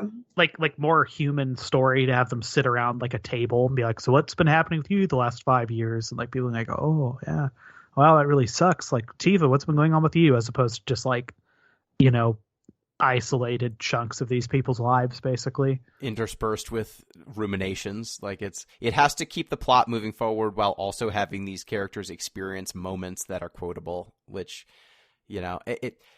there's a reason why Chapter Denzel, which is exactly what you're asking for, Val, works the best, and then all of the other chapters feel a little bit more scattershot. Yeah. And then as we noted, like, so these first 3 chapters were completed roughly within a year of each other. The last 3 chapters of this 6-chapter book were written sometime afterwards. And I'm going to guess the Yuffie and Shinra ones were written days before they are very fobbed off. Oh boy. Yeah. So what did we think of Chapter Nanaki? Because that's next. I thought this was bad. I mean, the Yuffie and the Shinra chapter, the live stream chapters with Sephiroth and Aerith are a complete waste of your goddamn time.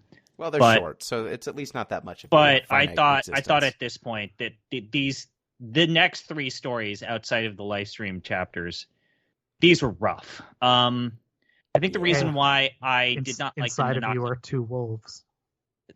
Again with these like basic ass middle school student quality metaphors. It's like, well, wait, Nanaki isn't struggling between the animal and we resolved this. This is an entire character arc that we resolved in the video game. How many times did we go to that canyon and have him talk to his grandpa and solve this exact problem? I remember all of us thinking that Red 13's character moments, the required ones, were among the most boring and like slow and plotting parts of Final Fantasy VII. And now it's as if it never happened. Yeah. If you want to know what this chapter's about, page 79 at the bottom. Now, isn't that strange? Wonder why the gods made a creature like you. They put a mind and heart in the wrong body. Don't you wish that you were human? No, replied Red 13.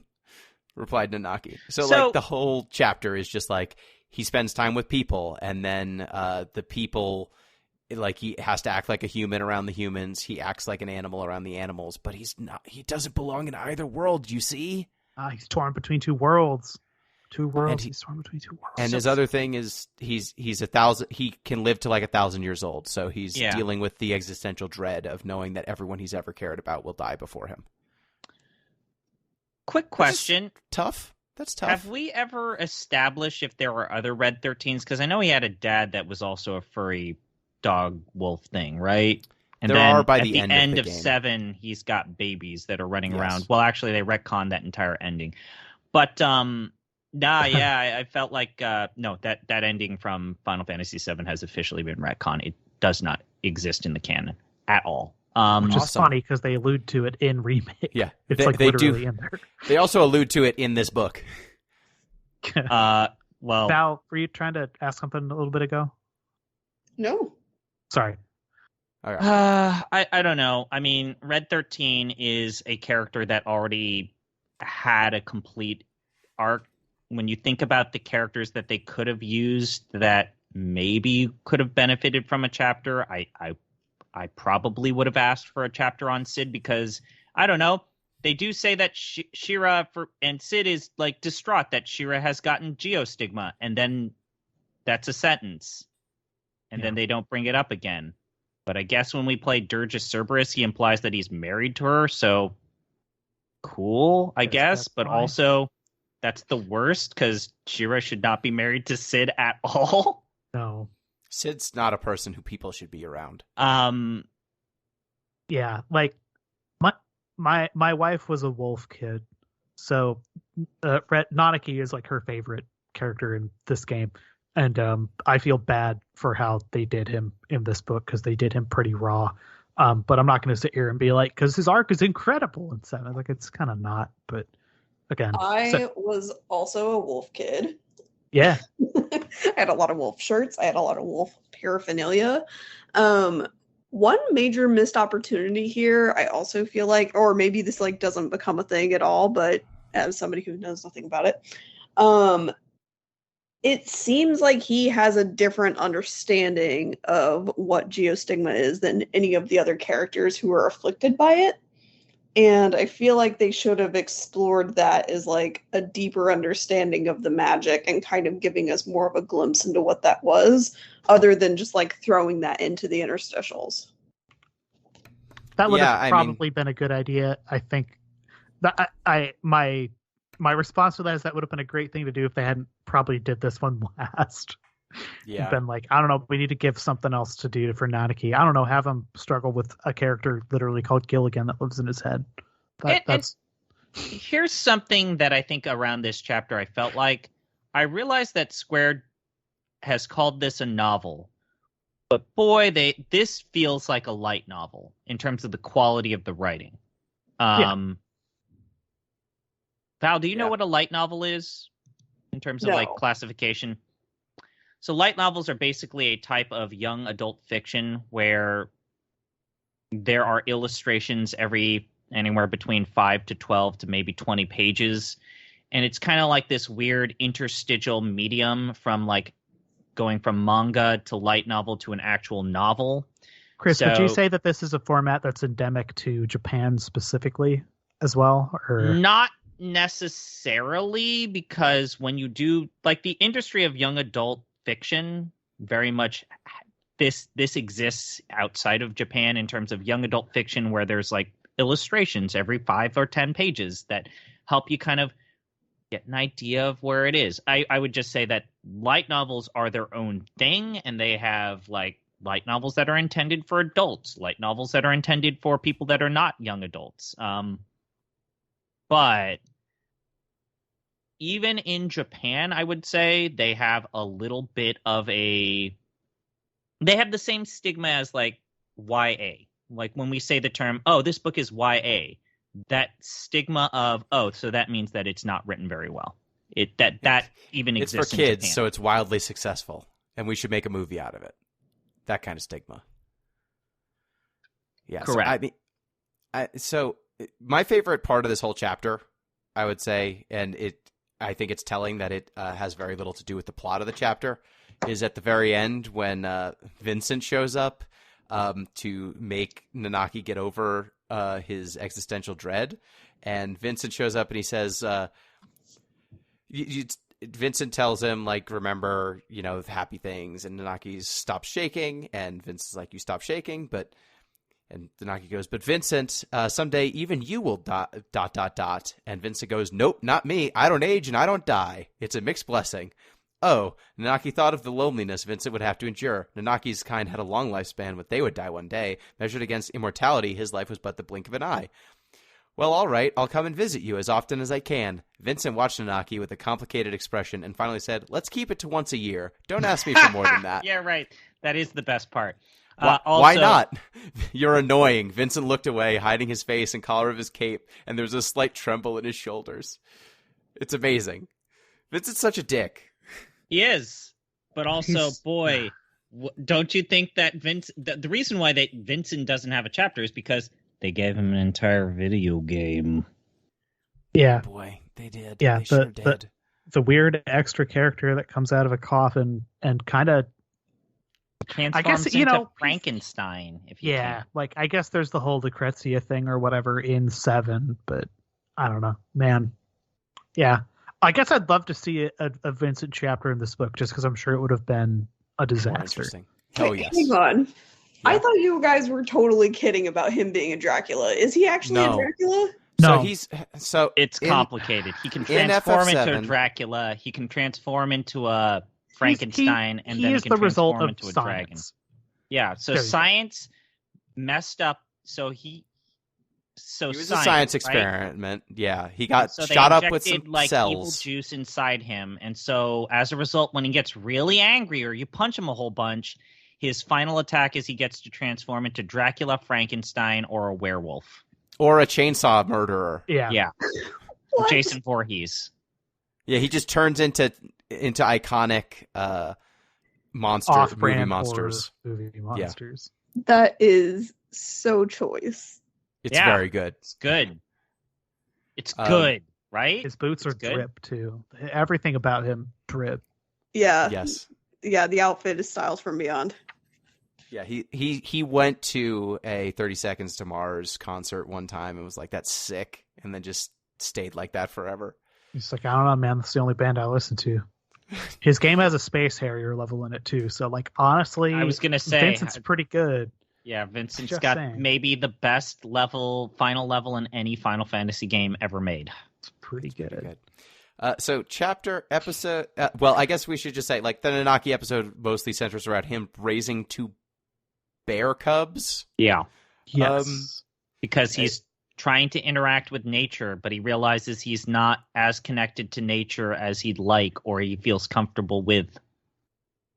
Yeah, so because he's been interacting with the human world so much. That's most of his chapter. And then he kind of ties together the Barrett and the Yuffie chapters. He hangs out with Sid and is like, oh, you figured out how to use oil, huh? And Sid's like, yep. And then he interacts with Yuffie, and Yuffie's like, find a cure for the disease. And he's like, nope, I'm going to hang out with these bears instead. So chapter Yuffie. This fucking chapter.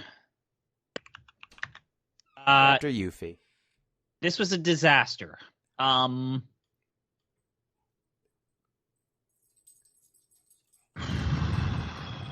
This chapter reminded me of, like, the early stages of COVID. Like, okay. All right.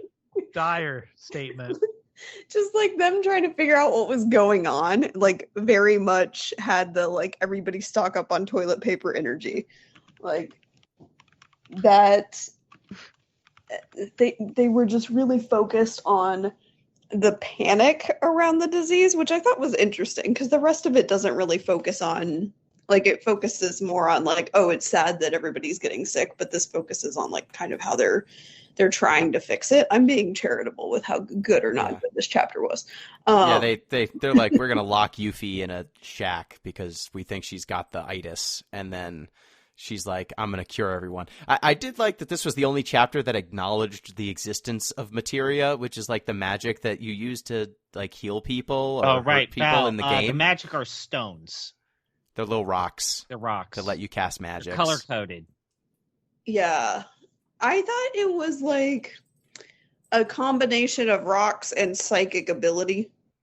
The rocks give you psychic ability, basically. Interesting. They're sick. You hold the rocks, and then you can do magics. Yeah. I do like Everyone's, the weird- swords and gloves have these magic like perfectly rock-sized slots that they canonically slot them in. Let's say these are about the size of like costume jewelry stones, basically.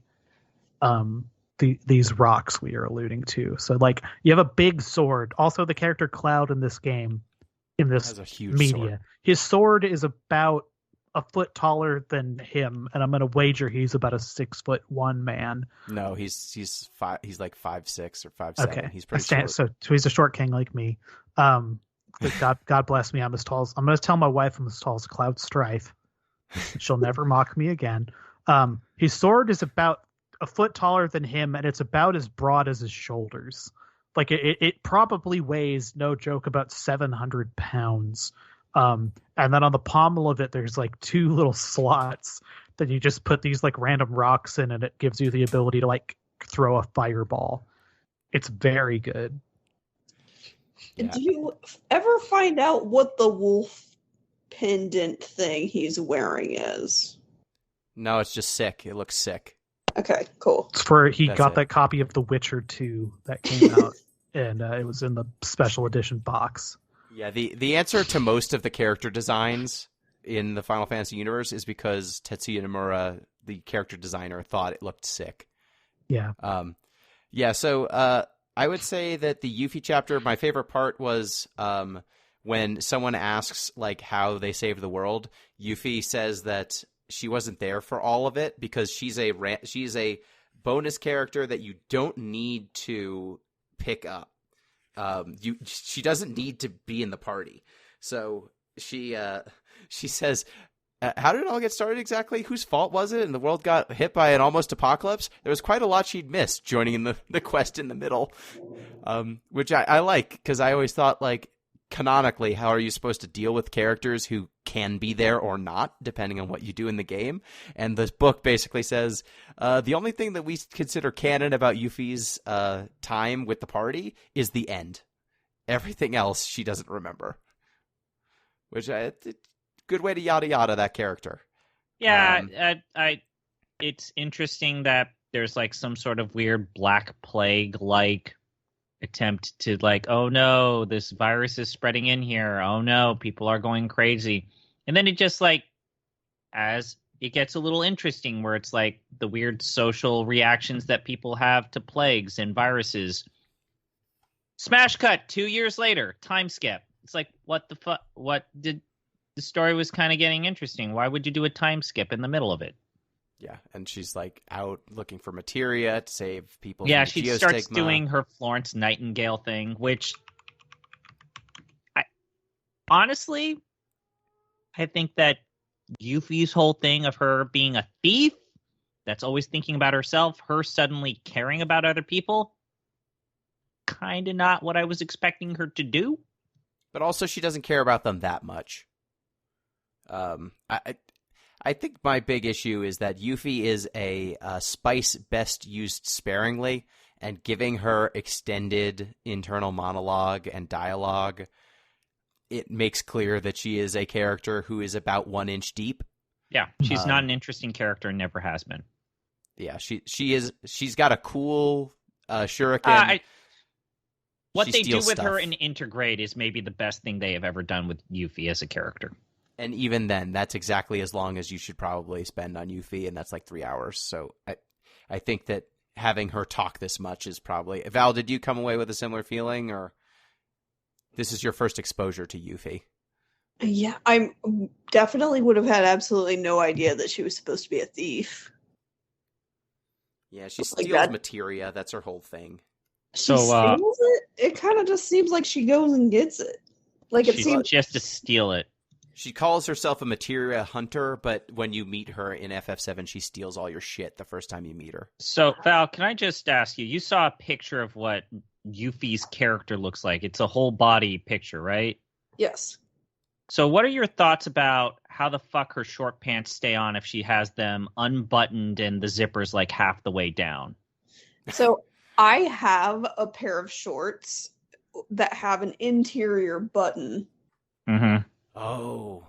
Is that how sneaky. this works? Yeah, so it's a fake zipper with So, like an interior button. So That's clever. She's not like these are not physically impossible. Also, can we mention how she's got like a weird leather garter on one leg but not the other, and then it's fishnets? Like that's just weird. Long socks also. But no, yeah, I've always like that's always bothered me about Yuffie is the fact that how are her shorts staying on the like she doesn't even I don't know. Yeah, interior button. It's an interior, but she's a high fashion ninja. Also, she's a ninja. She's 16 also. Yeah, I think they mentioned that she was really young. I think that might be a knee pad. She does have a knee pad. Yeah, she's got a knee pad. She's got like an arm pad. She's got too many accessories going on. She needs to pick a few and lose a few. Yeah, that's the Coco Chanel rule, which I'm sure you guys talk about on this pod all the time, which is before you leave the house, take off one thing. That's a good rule. And then we've got chapter Shinra, which I found to be the worst chapter. Oh, Val, by a mile, because we have all of these one-off characters like Killmeister and Muten Kylegate, whom, for the best that my research proved, these characters exist in this book, and they die in this book. Yeah, and yet every one of them has an article on the fandom website for Final Fantasy, which is thank goodness, incredible. I went and dug around. I was just like, are they like ancillary? Nope, this is it. So here's the interesting dark side of this. For whatever reason, people really like the Turks. And it's not just Nomura. Yeah. People really, really like the Turks. It's not just Nomura, Gino. You have to admit. People dress as the Turks. People create art for the Turks. People love dudes in suits. Like people in suits.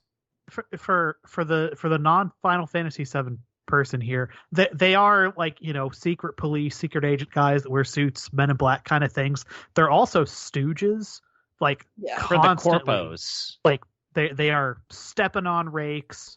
They're get him. Okay, throw the net. Oh gosh, I forgot the net. Well, I thought you had the net. Oh shucks, like three stooging around like in the marginalia of this game for like the whole thing.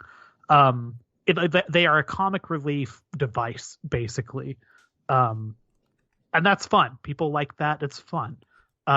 It does some weird tonal dissonance though when they're also like, we're the secret police for like a corpo that's like killing the planet and work for like the president's evil son.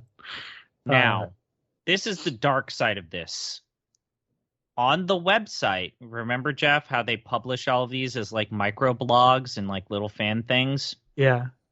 This chapter did the best out of all of the chapters, and it was not a contest. As a result, over half of the second book is about the Turks. Good so stuff. This chapter, imagine it is now over 100 pages long. Cool. And that's just it. This is also, I think, the longest chapter in this book, if I'm not mistaken. So by a lot. They already have some room to breathe. And this is why I say I like the second book. I like half of it. The part where we have to learn about who is Kadaj and do you like Sang? Do you want an entire like half of a book about what is Sang doing in the lead up to Advent Children and how does he not die at the end of Final Fantasy VII? Well, they tell you that in this book. That's what this has. Yeah, like it's a long journey. I forget how long this book is, but I think the second book is longer. Yeah, the second book is about 300 pages, depending on your translation of it. This one's 170. Yeah. And of that 170, the Turks chapter is like 45 to 50 of those pages, so it's like a third of the book. Val, what did you think of this? Because I feel like this is the most lore dumpy of all of the chapters. So as someone who, like, it seems like this chapter functions as a way to explain why characters who look like they died in the game are alive in the movie, and that's its primary function. And so for you, as someone who didn't know this person was supposed to be dead and doesn't care that they're alive, I wonder what it even did. Well, you're correct. I did not care about that development at all. I was like, all right, well, cool. Great. It had more of like a cheesy noir detective feel than the rest of the chapters. Val, we got to invite you for the second book because that's the entire part of the second book. It's nothing but that. Yeah, just like Goon City, the name of the like evil doctor be like Kill Murder Pants or whatever it was. Killmeister. Yeah. Yeah. One thing that I did remember is I should have gotten that $5 easily because on 134 it does literally say that Reeve is the cat. Ah. It does. See, I was open to it. I'm good for it. Yeah, but that is my lack of reading comprehension on this made for ages 13 and up literature.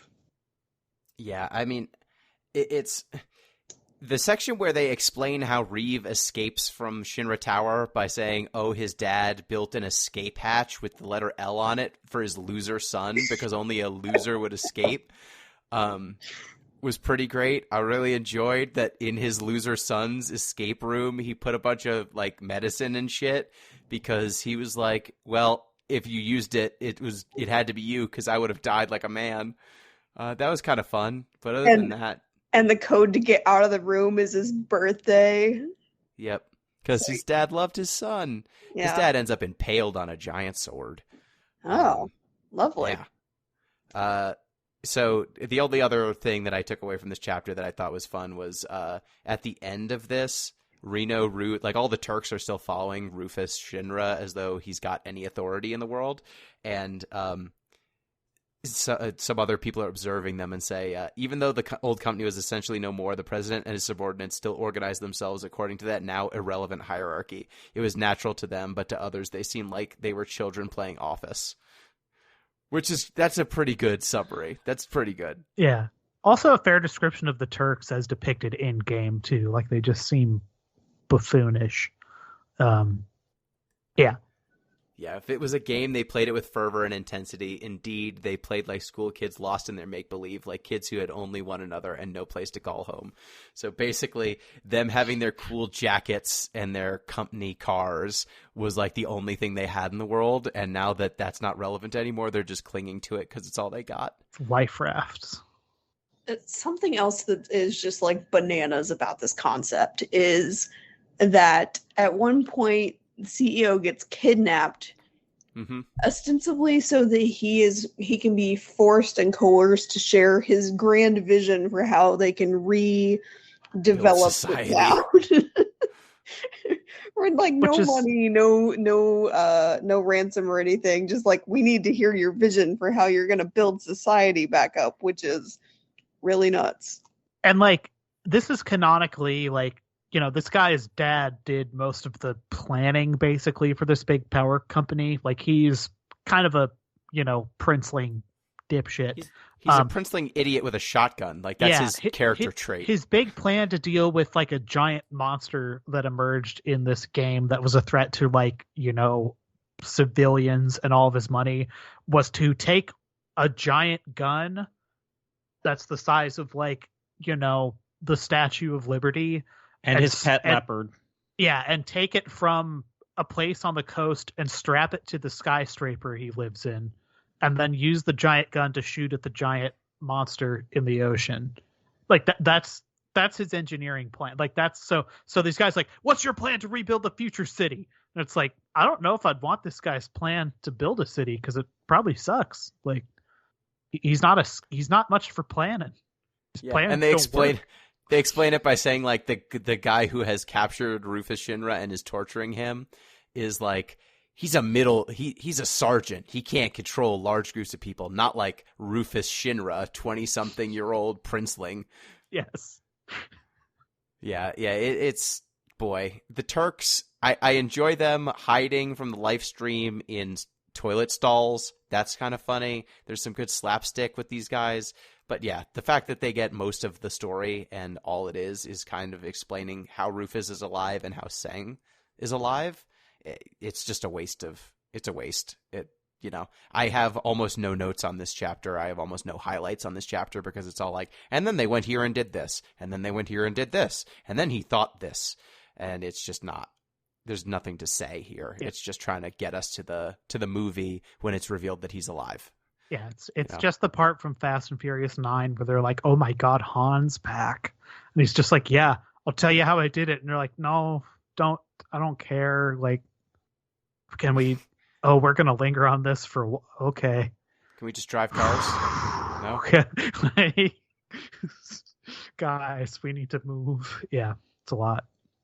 That's it. Yeah. That's the end of the book. That's it. That's the book.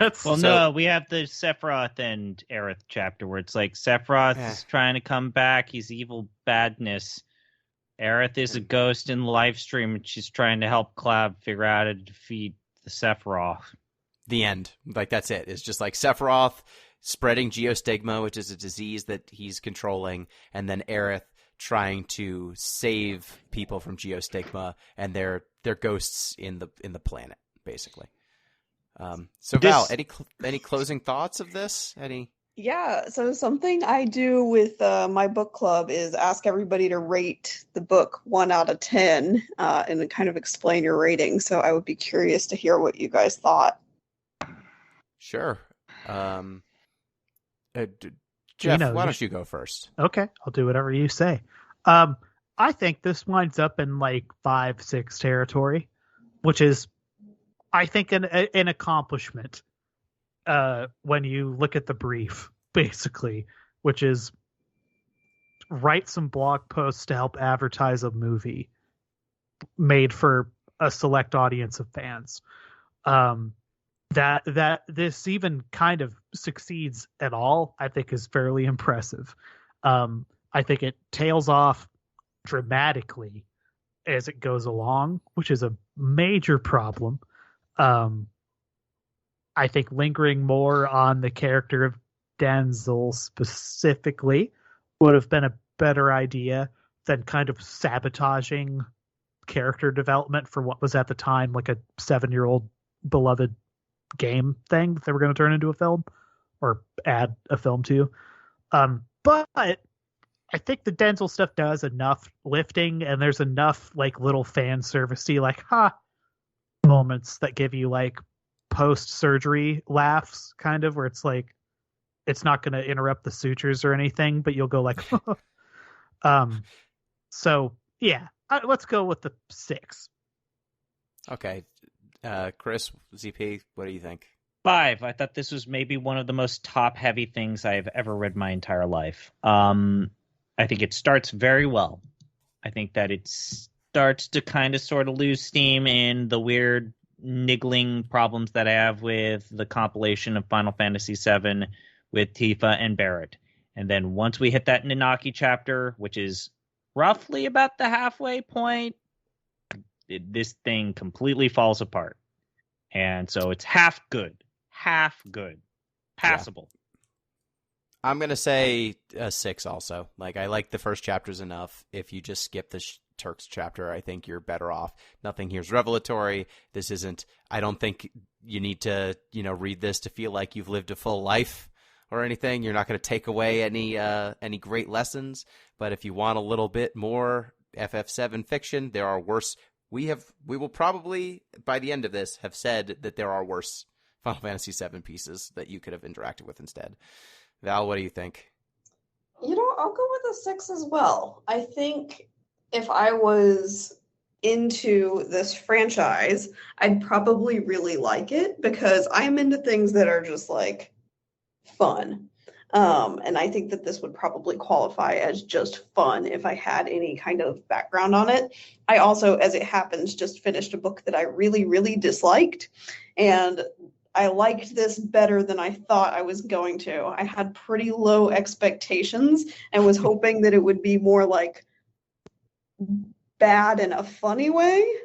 But there were moments of it that were still entertaining.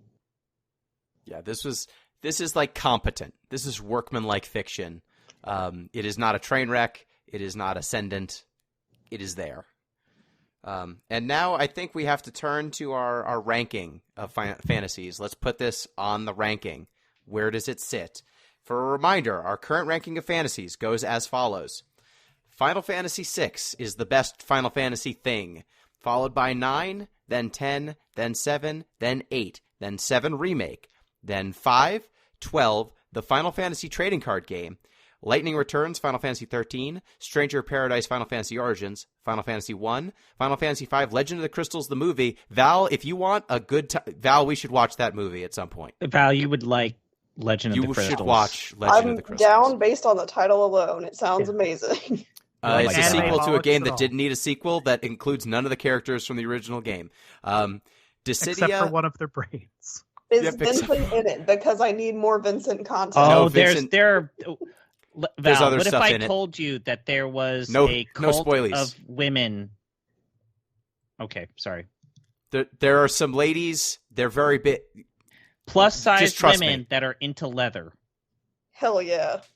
They're a gang. Dissidia, Final Fantasy Opera Omnia, Final Fantasy X-2, Final Fantasy XIII-2, Final Fantasy VII Advent Children, the movie, The Spirits Within, the Final Fantasy movie that ruined Squaresoft, Kingsglaive, Final Fantasy XV, Mobius, Final Fantasy, A King's Tale, Final Fantasy XV, Lost Order, Final Fantasy VII, First Soldier, Final Fantasy VII, Dad of Light, Final Fantasy V, Dear Friends, the CD, Final Fantasy X-2, Last Mission, Final Fantasy II, Final Fantasy XI, Final Fantasy XIII, and last and always least, Final Fantasy VI Special Tracks, the CD, which is, boy, doesn't need to exist. Okay, I have to ask, just based on that list, Val, are you more interested in Final Fantasy properties? Just based on this name of things. Yeah, of course I am. This is like Pandora's box of insane sounding shit. I'm very in. It is. Especially the CD, honestly. I'm picturing Oh like God, no! It's not even no. Don't I go did to the it. dark I side. did it. I did it. It's not even worth it. It's I like did it. it's like 10 minutes of bad music. I'm so proud. is it like video game Kids Bop? No, I wish. It's like unfortunate. it's Oh. like the cutting room floor audio from a video game, and they charged people $10 to $20 for it. It's like music they didn't use for a fucking town or something. Okay, so I think this is probably in the middle somewhere. I'm feeling like this is probably. Let's start with Advent Children. Where does it stack up against the movie that it was propping up? Below. Below, right? Yeah. Okay. The Yeah. Spirits Within, the movie that ruined Square Enix or Squaresoft. Where do we think? But it has Steve Buscemi in it. And James Woods, who's an asshole. And James but Woods. But is a real actor. I think it's probably worse than The Spirits Within. I think I'm going down a little farther, and I'm looking at where this goes around Last Order in terms of like Apocrypha stuff. Sure. I think this is better than Last Order, Me too. Yeah, which is a Last 30-minute. Order's only video. saving grace is that it's short, right? Like Yeah. that's the reason why we ranked it maybe higher than it needs to. Yeah, it's a 20-minute anime version of cutscenes that are in the video game. So I think it's probably above A King's Tale, Final Fantasy 15. It's just a bad beat 'em up. I agree. I think it's probably above Mobius too, or it's yeah. it's somewhere between Mobius, Kingsglaive, and The Spirits Within. Like I don't know where to come down on that. I hate Kingsglaive, or it's just so nothing. Like it's such a bad movie. Yeah, Mobius, maybe, I didn't enjoy playing. There were chapters in this book I enjoyed. I don't think Kingsglaive happened to me. Like I was in rural Wyoming about 3 weeks ago. My wife likes to thrift, and I went into a thrift store, and I found a copy of The Spirits Within on VHS for like $1, and it's now on my like obscene shrine. It's got like Golf Magazine presents 36 great holes with Fred Couples and Pebble Beach Golf for the Saturn, and my Taiko no Tatsujin set. So just based on that, I guess I like The Spirits Within more than this. So maybe agree. between Kingsglaive and Spirits Within. Are we cool with that between those two movies? I think Look- I enjoyed this more than Kingsglaive. I Yeah. think I enjoyed it more than Kingsglaive. All I will say I still want to just affirm the best non-game, non-card game media that I recommend with my dying breath. Legend of the Crystals. Legend of the Crystals. Absolutely. Oh, yeah, it's not close. Legend of the Crystals is the most ironically fun thing we've ever covered. It's a work of art. It's incredible. Works on its own terms. You need zero familiarity with any Final Fantasy stuff. It's just is it an isekai? It's an anime film. Sure. It's not an isekai. It's the same world. They're in the same What was world. your question, Val? I was going to ask if you're absolutely positive it isn't the CD of Bangers. Yes. Yeah. Yes. Only one of them is a CD with some good songs on it, FF5 Dear Friends, but it's not like a lot of good songs. It's like one good 30-second loop. I'm going to say on this podcast, Gino and Chris may not know this, but there are 3 other such weird album things that are on the provisional list. Glad to hear that. Yeah. Maybe we'll do them all in one episode. So it's official. In between The Spirits Within and Kingsglaive Final Fantasy 15 is now Final Fantasy VII On the Way to a Smile, which gives us the following list. First, FF6, then 9, then 10, then 7, then 8, then 7 Remake, then 5, then 12, then the Final Fantasy trading card game, Lightning Returns Final Fantasy 13, Stranger of Paradise Final Fantasy Origins, Final Fantasy 1, Final Fantasy 5 Legend of the Crystals, the movie, Dissidia Final Fantasy Opera Omnia, Final Fantasy X-2, 13-2, Final Fantasy VII Advent Children, the movie, The Spirits Within, Final Fantasy VII On the Way to a Smile, Kingsglaive Final Fantasy 15, Mobius, A King's Tale Final Fantasy 15, Last Order Final Fantasy 7, First Soldier Final Fantasy 7, Dad of Light, Final Fantasy 5 Dear Friends, Final Fantasy X-2 Last Mission, Final Fantasy 2, 11, 13, and Final Fantasy 6 Special Tracks, that piece of shit. And Val, in case you were wondering, Dad of Light is a TV show. It's a TV series. You can watch it now on Netflix. Are there dads? There are dads. Dads are there. Are They're there old. multiple dads? There is a dad. There's a dad and his son. Some of those older guys wishes... probably have kids. So there's probably multiple dads, but there's really only one. Yep. Yeah. All There's right, also a very, very benign misogynist character who's shown in wonderful light in that show. It just helps a young man be a benign misogynist, and it's just great. Okay, that's why it's not very coaching on that. My highest mild recommendation. Yep, that one's real mid. ZP, it's now your turn to pick which Final Fantasy thing we do next. What do you got? Well, I wanted to go cursed. Of course you did. Fucking monster.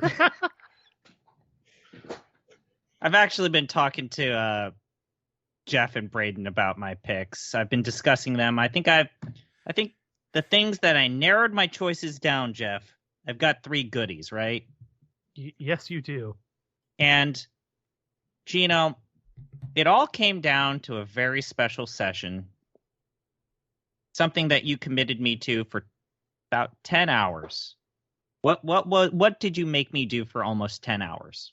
We played Final Fantasy V for charity.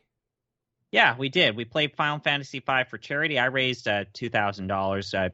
I beat Gino in terms of raising amount of money for that charity fundraiser because it's a contest. I'm super competitive. Gino, what's one of your favorite things about Final Fantasy V? The job system? Yeah. It's time to go back. Oh, no. My pick. Oh, no. Is Final Fantasy III.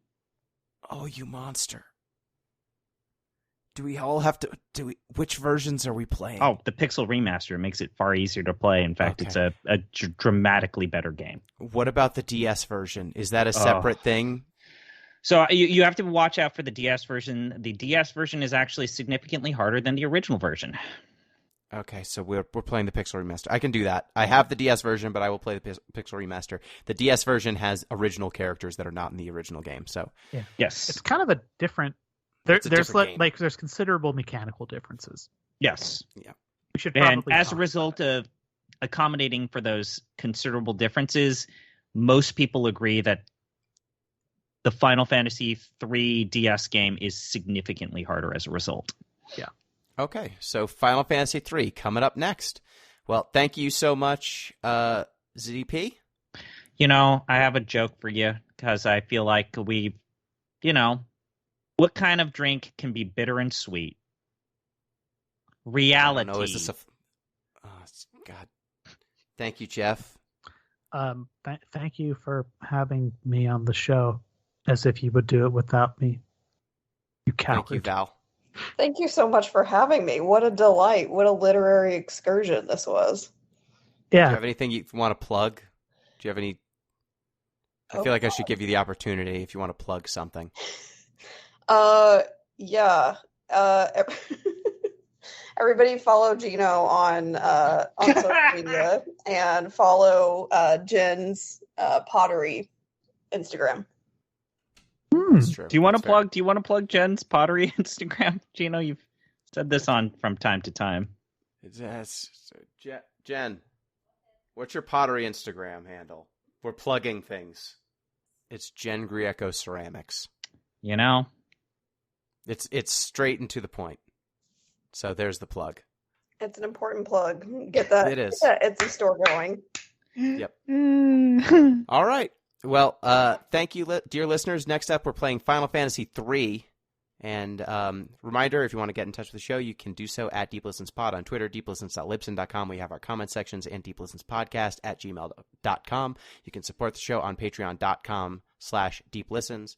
And if you're still in a position to do so, please do donate to the National Network of Abortion Funds. We're still reminding people it's rough out here, folks. So please do donate if you're in a position to do so. Till next time, peace.